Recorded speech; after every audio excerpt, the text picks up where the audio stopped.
Muy bien, entonces vamos a completar en el tiempo que nos queda. ¿A qué horas tienen clase, jóvenes? Sí, Ya, profe. Buenos días. Buenos días, Omar. ¿A qué horas tienes, Adrián? a las 4 te... Ya tenemos tiempo. Ya. ¿Tu caso, Tomás? Yo sí me salgo un poco antes. Tengo a las 7 morfo. ¿7 de la mañana? 7 tengo morfo teoría. Sí, profe. 7 de la mañana. Sí, sí. 7 muy bien. ¿Y normalmente qué te evalúan más? ¿La parte de anatomía o fisiología? Los lunes. Los ¿O lunes, todo? bueno, en realidad la única que pregunta es la profe de embrio. Los demás solamente explican un poco. Ya está. Muy bien. Ok, gracias por el dato. Vamos a empezar entonces. Ya está. Gracias, chicos, por conectarse. Lamentablemente ayer, como les había comentado, ya estaba destruido. Pero acá estamos para cumplir nuestro compromiso. Bien, vamos a hablar rápidamente, voy a hacer un pequeño esquema sobre las estructuras del ojo y luego me voy a dedicar a hablar sobre algunas vías. El doctor Kevin ya ha hablado sobre las vías, ¿no? La vía visual, y seguramente que hablaba también la vía del reflejo pupilar, ¿no? Y también ha hablado sobre el reflejo de acomodación. Esos son los tres eventos fisiológicos, ¿no?, que hay que destacar en cuanto a lo que es visión. ¿Ya? Bien, vamos entonces a hablar del globo ocular. ¿Ya? Entonces me voy a valer, como siempre, de esquemitas. ¿Ya? Voy a hacer mi pizarra rápidamente y luego nos lanzamos a la diapositiva porque nos va a ayudar bastante. Bien, listo. Bien, vamos a empezar. Primeramente el ojo, como ya sabemos, tiene una capa externa, una capa fibrosa, ¿no? Compuesta por dos estructuras, ¿no? Esta estructura que está de color azul, como ya lo recalcamos ayer, es la esclera o la esclerótica, ¿no? La esclera o la esclerótica básicamente es una estructura fibroelástica, ¿no? Fibroelástica.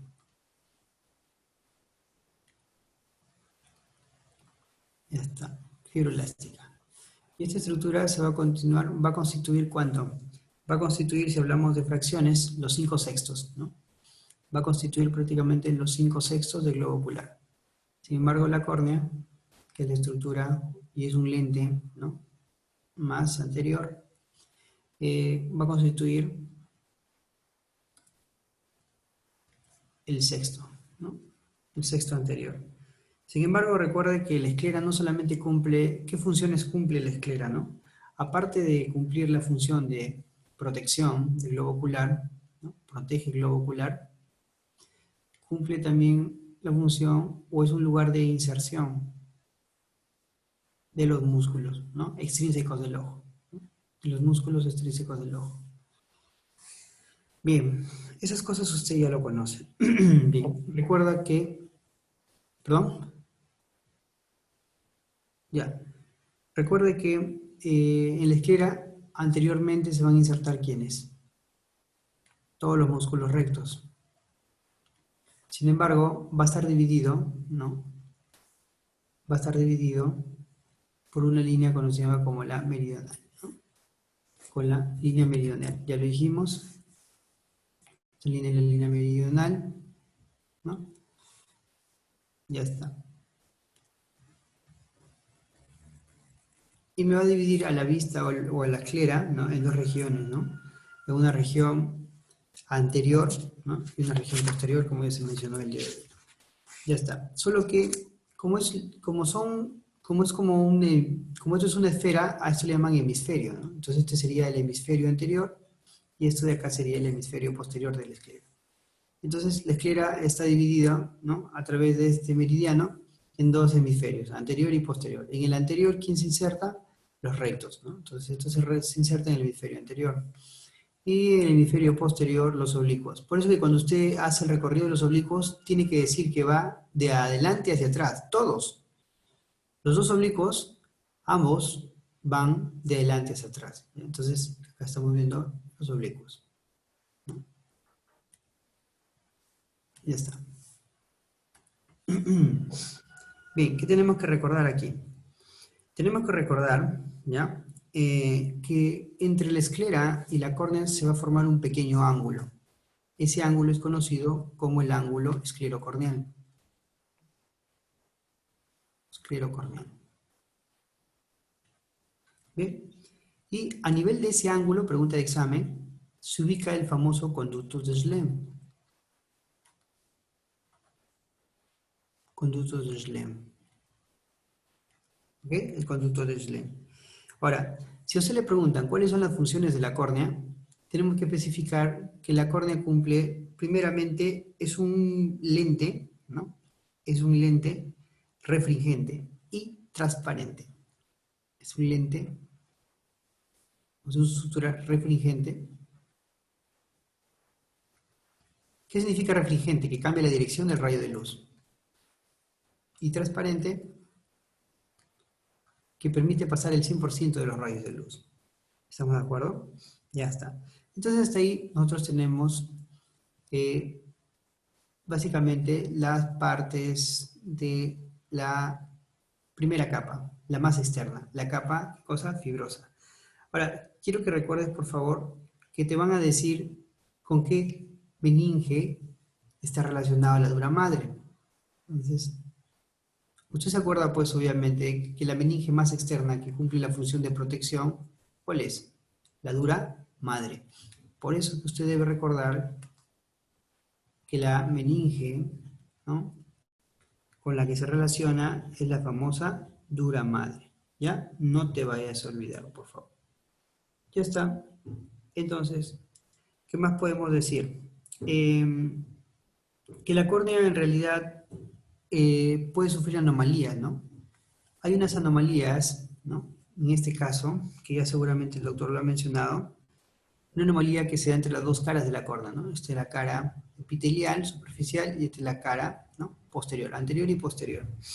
Bien, ¿qué pasa cuando hay una anomalía de las dos caras, ¿no?, o entre las dos caras?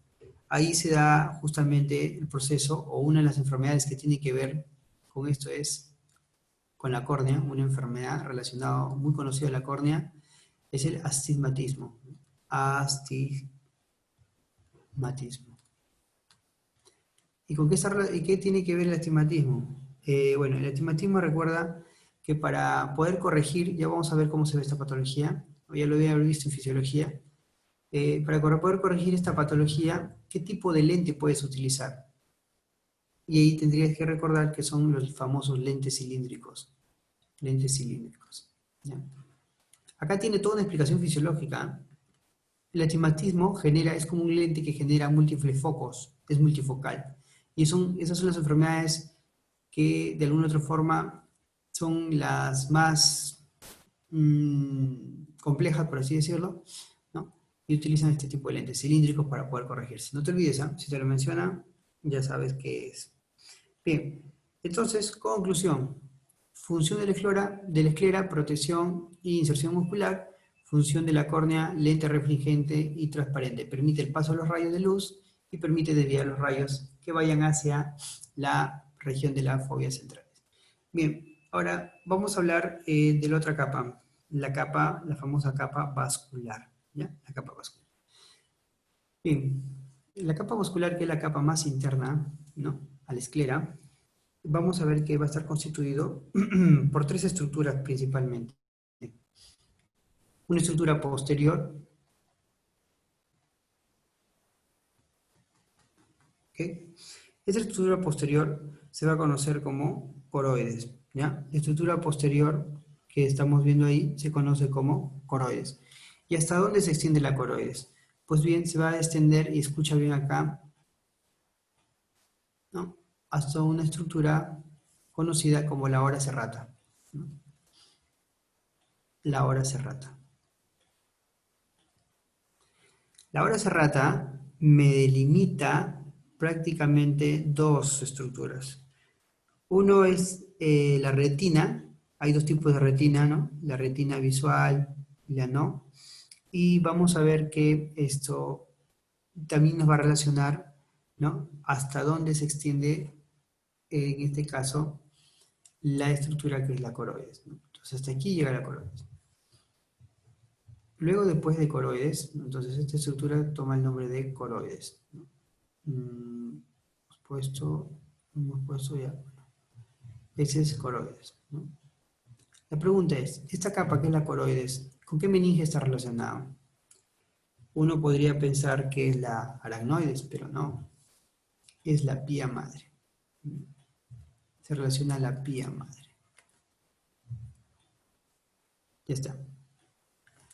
Bien, luego de coroides, ¿no? Una vez que llega la hora serrata, vamos a ver que va a formar un cuerpo, ¿no? Músculo vascular. Ese cuerpo es el famoso cuerpo ciliar. Y vamos a ver que va a extender, ¿no? Anteriormente se va a proyectar la tercera porción, que vendría a ser ¿qué cosa? El iris, ¿no? Entonces acá tenemos, muy exagerado demasiado el iris. Aquí vamos a hacer lo mismo que es, ¿no? Lo homólogo. Ya está. Entonces no se vaya a olvidar, por favor, estos límites, ¿ya?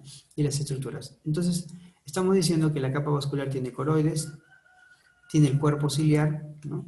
Y tiene como componente también al iris. ¿Ok? Iris. Listo. A ver, ¿qué tenemos que recordar aquí?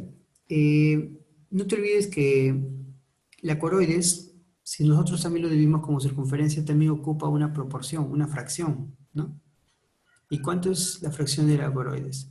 Vamos a ver que la coroides está constituido básicamente como los 3/4 posteriores del globo ocular, ¿no? O de su extensión. De toda la capa vascular, la coroides ocupa los 3/4.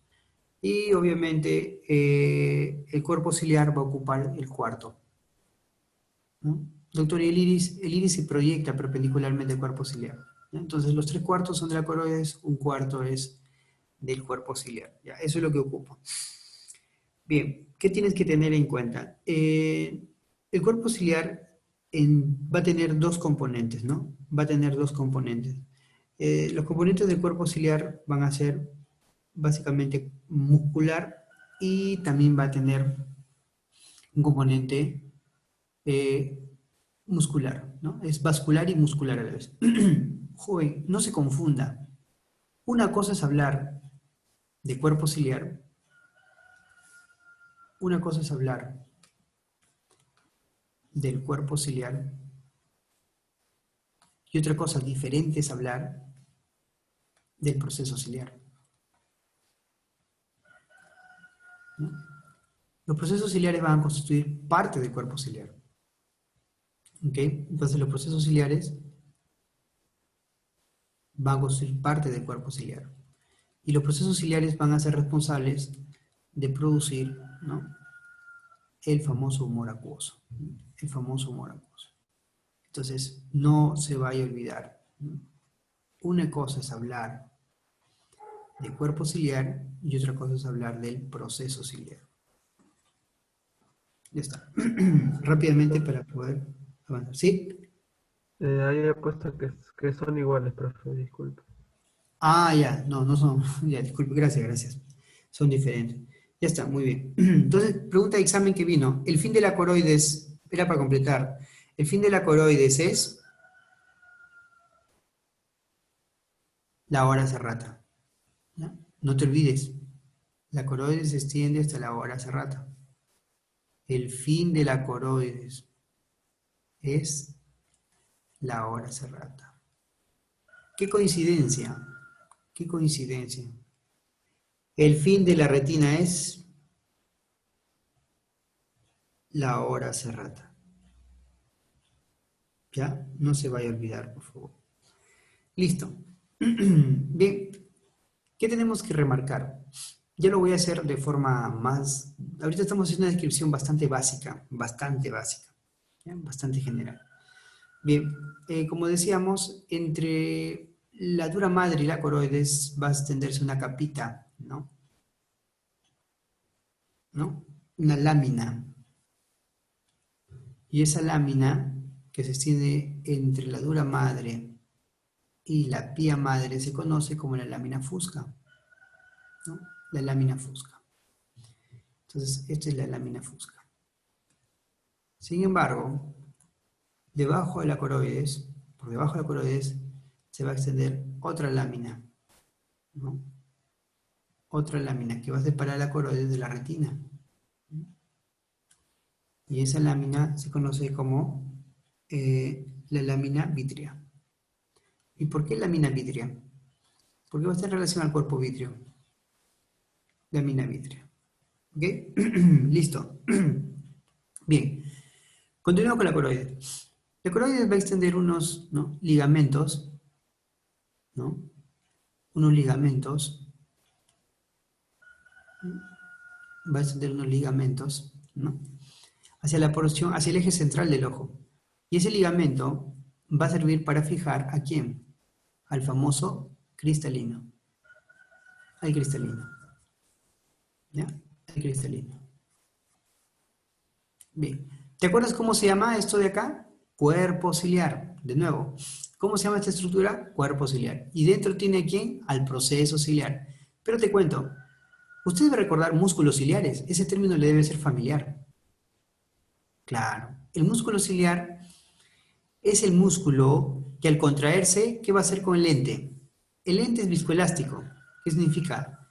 Que el cristalino, si este es, ¿no?, es un lente biconvexo, el cristalino, al contraerse las fibras, o sea, si las fibras o los ligamentos suspensorios se contraen, o sea, jalan, entonces, ¿qué pasa con el lente? Se abomba. Perdón, se aplana. Se aplana el lente. Pero ¿qué pasa si hace lo contrario? En vez de jalar, de tirar, los músculos ciliares se relajan. El lente se abomba. Y esto sirve para la famosa visión cercana y la visión lejana. Pregunta para todos.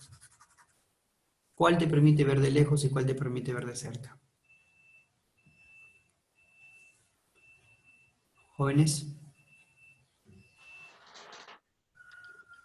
Eso les ha dicho el doctor, me imagino, el día de ayer. A ver, Tomás, Adrián. De cerca, cuando está aplanado. De cerca el músculo ciliar tiene que estar contraído. Ya, correcto. Vamos a ver, esos jóvenes, les apuesto, lo que ustedes quieran, que el doctor les va a hablar sobre, ustedes que expliquen la parte no sé si ustedes expliquen o él lo va a explicar, pero les va a pedir que especifiquen qué pasa en la visión de cerca. Ese se llama el reflejo de acomodación, ¿no? Que expliques el reflejo de acomodación, ¿no? Entonces, en la visión cercana te va a decir, ¿no? ¿Qué pasa con el músculo ciliar? ¿Se relaja o se aleja? Se contrae, perdón, en la visión cercana, ¿no? Y te va a decir, ¿y el músculo y el lente se aplana o se abomba? Y te va a decir, ¿por qué? Y ahí el doctor seguramente, ayer el doctor Kevin les ha tenido que explicar, sí me parece que lo he escuchado ahí, les ha explicado sobre lo referente a bombarse o a... Entonces, mira, no te vayas a olvidar, campeón. El músculo ciliar, escúchame bien, ¿qué pasa? Mira, cuando el lente se aplana, tú puedes ver, escúchame bien, de lejos. ¿Por qué? Porque al aplanarse hace que el rayo, ¿no?, el rayo se proyecte más atrás, más atrás. En cambio, cuando se abomba, los rayos convergen más cerca. Entonces, cuando se aplana, lejos. Acuérdate, una chica plana llega lejos, ¿ya? Porque puede correr. Una chica gordita llega cerca, ¿no? Así te acuerdas, ¿ya? Porque no te confundan. Pero ¿qué pasa? Que cuando se aplana, esto es lo irónico y lo contradictorio. Cuando se aplana, el músculo ciliar, recuerda, está relajado. El músculo ciliar está relajado. El músculo ciliar se relaja. ¿Ya? Entonces ya sabes, ¿cuál es la combinación así, no? Cuando te hable sobre el sistema, el proceso de acomodación, tú dices, ¿no? Doctor, para la visión lejana, el músculo ciliar se relaja, el cristalino se aplana, y eso nos permite ver qué cosa. De lejos. ¿Por qué? Porque cuando el músculo ciliar se relaja, eso es lo curioso. Los ligamentos suspensorios jalan. Así que, doctor, el músculo ciliar hace un evento diferente al músculo ciliar, o sea, son contradictorios, sí. Es decir, relajas el músculo ciliar, se tensan los ligamentos suspensorios y viceversa. Contraes el músculo ciliar, se relaja el ligamento suspensorio, ¿ya? Y obviamente si tú conoces la estructura de cómo están asociados los músculos ciliares, ahí vas a comprender mejor. Por ahora, solo apréndetelo así, ¿ya? Entonces quedó, ¿ah? Por favor, no vayas a caer, ¿ya? Había un alumnito que se rayó bien bacán, todo, sabía su anatomía y todo. Y el profesor le hizo esta pregunta, y me llamó y me escribió. Me dice, profesor, pero cuando el músculo ciliar se contrae, ¿no contrae los ligamentos? No, son eventos diferentes, ¿ya? Contrarios. En fin, listo, espero que me hayas entendido, y esto hay que tener en cuenta con respecto al cristalino. Ya está. El espacio que se genera aquí entre las proyecciones que son el iris, este espacio se va a conocer como la famosa pupila. ¿Y qué pasa? El iris, ¿no? El iris me va a poder diferenciar o me va a poder separar dos cámaras, ¿no? Dos compartimientos. Uno que se encuentra entre la cara anterior del cristalino y la cara posterior del iris y la pupila, que se llama cámara posterior. La cámara posterior. Y una que está por detrás de la pared posterior de la córnea y por delante de la cara anterior del iris. Ese espacio se le llama el compartimiento anterior. Compartimiento anterior.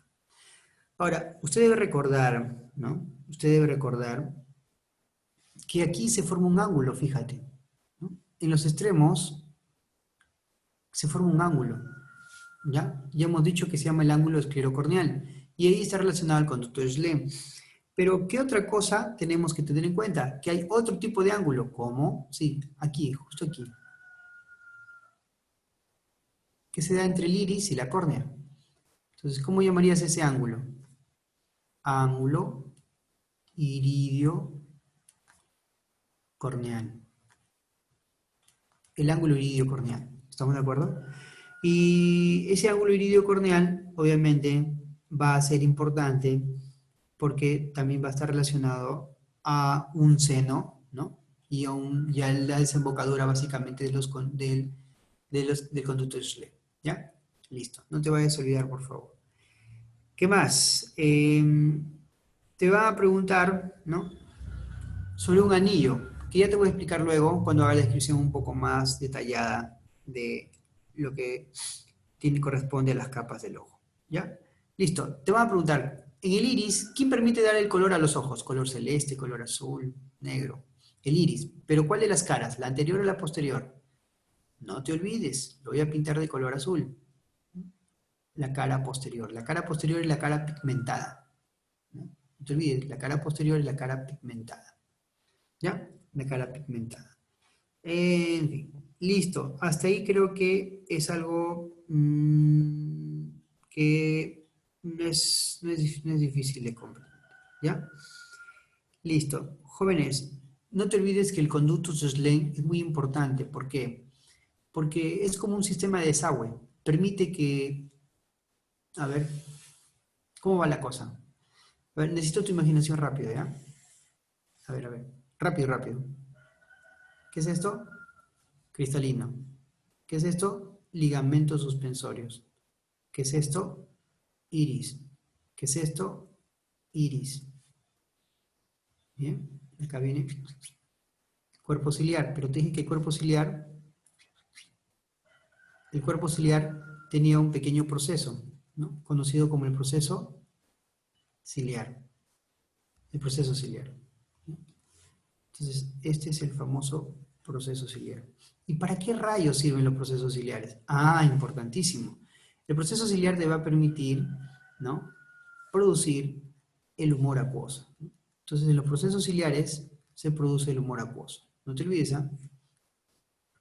En el proceso ciliar se produce el humor acuoso. El humor acuoso, ¿cómo hace el recorrido?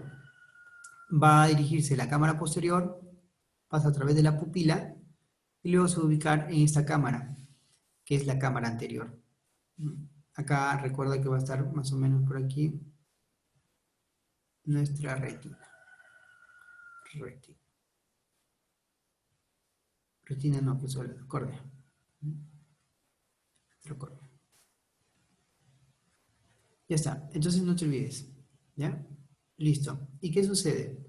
Entonces va de la cámara anterior, ¿no?, a la pupila y vas a la cámara posterior. Y a nivel del ángulo, ¿no?, iridio corneal, vamos a ver que hay unos pequeños conductos Schlenk, y acá va a terminar en un seno, ¿no?, un seno venoso. ¿No? Ya está. Y va a drenar hacia el seno venoso, que son venitas en realidad, que va a recoger todo, ¿no?, hacia la vena oftálmica, etcétera, etcétera, etcétera, y va a llegar hacia la vena cava superior. ¿Qué sucede? El conducto Schlenk es muy importante porque permite drenar el humor acuoso. Pero ¿qué pasa si se obstruye? ¿Qué pasa si obstruyes? El humor acuoso no va a poder drenar como el desagüe y va a empezar a acumularse, acumularse, acumularse. Es como cuando tú te bañas en tu ducha y está cerrado el tapón, ¿no? Se llena de agua, se llena de agua, y obviamente el ojo es un espacio básicamente con un volumen determinado, ¿no? Al incrementarse más líquido, aumenta la presión ocular. Entonces, cuando se incrementa esa presión ocular, vas a producir esa patología que se conoce como glaucoma, ¿no? Entonces, una de las causas del glaucoma es la obstrucción de los conductos de Schlenk. No te vayas a olvidar, ¿ya? Una de las causas es esa. Rápido. La capa más interna, que no se une a la coroides, escúchame bien, la retina no se une a la coroides, por si acaso.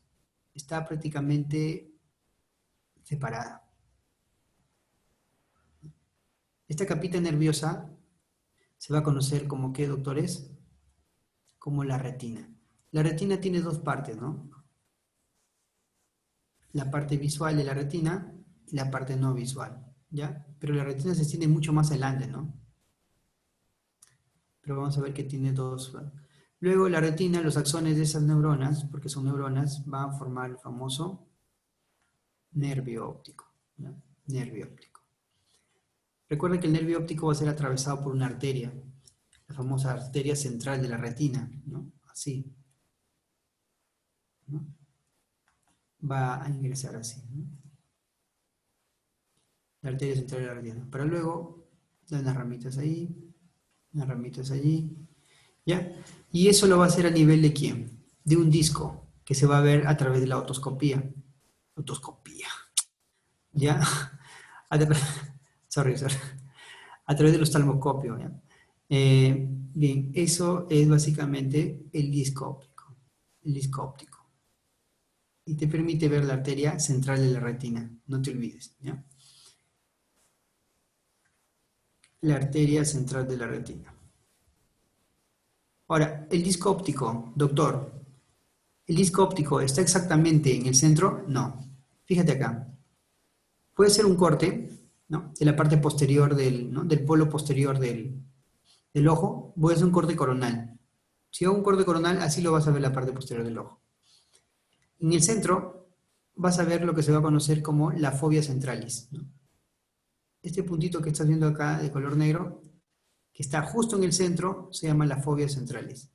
Y es la zona de sensibilidad, ¿no?, de mayor sensibilidad del ojo. Pero luego vas a ver que alrededor va a haber justamente así como una mancha, ¿no?, que va a ser básicamente la mácula, ¿no?, la mácula. Pero, escúchame bien, acuérdate de tu tabla 1 de 3×1 o 1×3. 1 centímetro medial, 3 centímetros superior, vamos a encontrar que de allí se va a desprender el nacimiento de ¿quién? ¡Fum! ¿De quién? De justamente el nervio óptico. O sea, aquí nace el nervio óptico.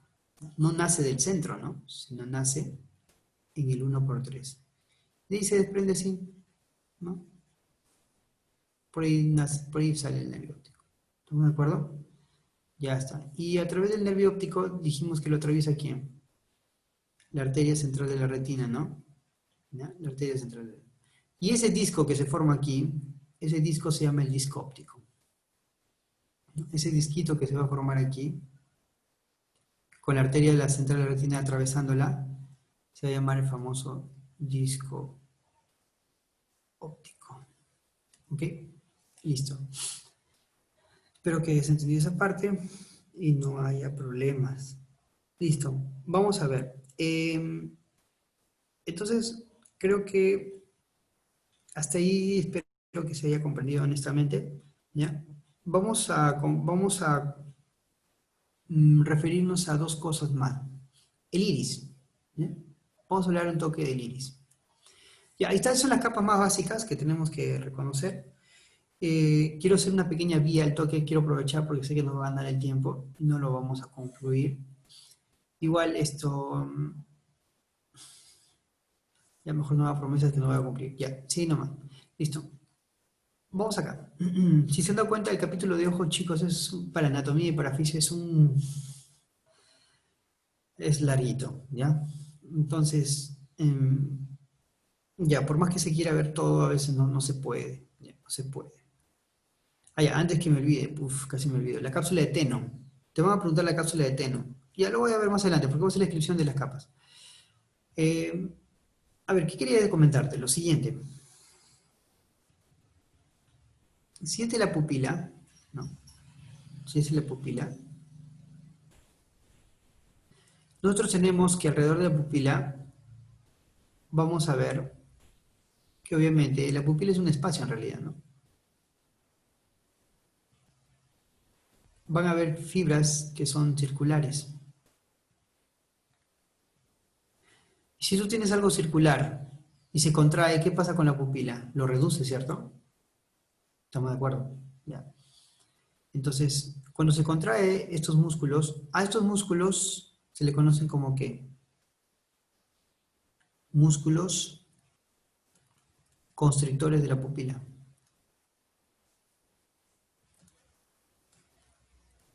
¿Y por qué crees que se llama constrictor de la pupila? Porque al contraerse, ¿no? Reduce el diámetro.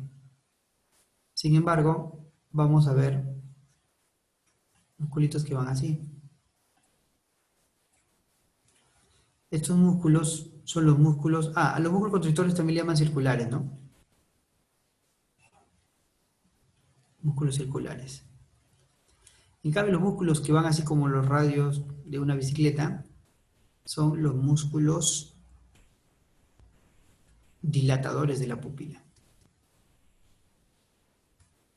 O también le llaman músculos radiales, ¿no? Ya está. El músculo constrictor de la pupila, ¿qué es lo que hace? Obviamente, al contraerse, reduce el diámetro. Y tú sabes que reducir el diámetro, ¿cómo se traduce eso? Miosis, ¿no? Miosis. En cambio, los músculos dilatadores lo que hacen es midriasis. Ey, no te duermas, ¿ah? A ver, voy a pasar lista. Adrián, Presente. Tomasito, Excelente, profe. Jimenita, Presente. ya sabía, ya decía ya. Muy bien, entonces midriasis y miosis. ¿Estamos de acuerdo? Listo, jóvenes. El tema está en que, ¿qué fibras van a llegar hacia los músculos radiales o dilatadores? ¿Te acuerdas quién te permitía hacer midriasis? El sistema simpático, ¿no? El simpático hace que abras más tus pupilas. Si una Jimenita. Cuando ves un chico recontra guapo y simpático, ¿qué haces? Dilatas las pupilas, ¿cierto? Sistema simpático. ¿Ya? Midriasis. Y miosis, obviamente el sistema, ¿qué cosa? Parasimpático. Pero esto se llama reflejo pupilar. Y esto tiene su explicación, tiene su vía. Y esto tienes que saberlo. ¿Ya? Obviamente tienes que saberlo. Bien, jóvenes, les quería comentar. Por dentro de la retina no hay ninguna capa, sino que hay una estructura, ya hay una estructura que va a formar una especie de cuerpo, ¿no? Es una especie de globo que se forma. Una estructura conocida como el cuerpo vítreo, ¿no? El cuerpo vítreo es como un globito, ¿no? más o menos que se dirige así, ¿no? Entonces, ese de aquí, esta estructura se conoce como el cuerpo vítreo, ¿ok?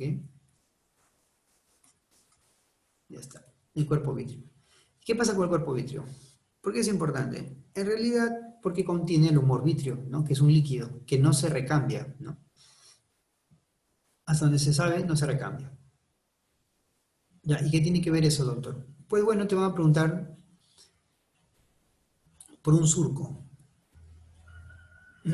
Este surco que va a estar, ¿no? En el cuerpo vítreo, en relación al cuerpo vítreo, este surquito,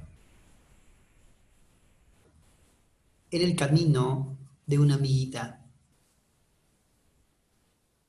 embriológicamente hablando. Ustedes ya han escuchado su embriología, ¿no? Esa amiguita que sigue ese camino era una arteria que iba y nutría al lente, que nutría el cristalino, ¿no? Pero cuando ya uno va desarrollándose en el periodo fetal, deja de, esta arteria sufre apoptosis, ¿no? Desaparece, pero dejó su camino, su marca. Entonces, ¿quién pasaba por aquí? Una arteria, ¿no? Una arteria pasaba por aquí. Y esa arteria nutría o alimentaba ¿a quién? Al cristalino. ¿Ya? Y ese surco que ha dejado la arteria se llama hialoidea, ¿no? ¿Ya? Entonces, ¿cómo se llamará el surco? Surco hialoideo. No te vayas a olvidar. Entonces, el surco que deja esa arteria, ¿no? Ese surco, se llama el surco hialoideo.